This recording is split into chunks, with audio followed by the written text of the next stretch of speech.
to celebrate Batkama and set 2 Guinness World Records.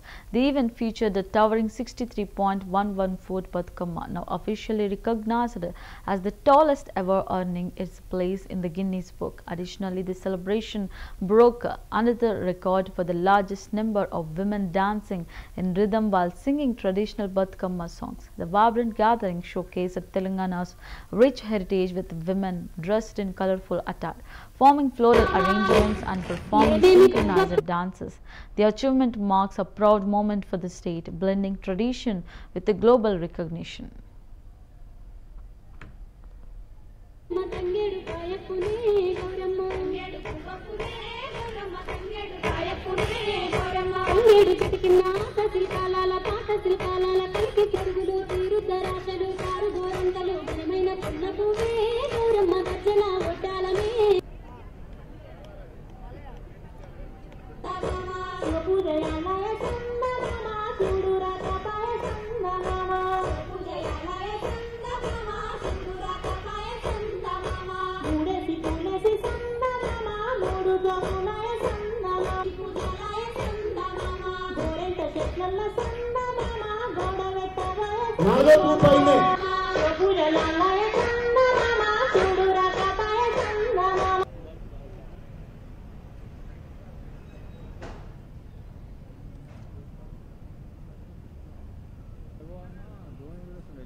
Gauramma tangedu kayapune Gauramma tangedu kuvapune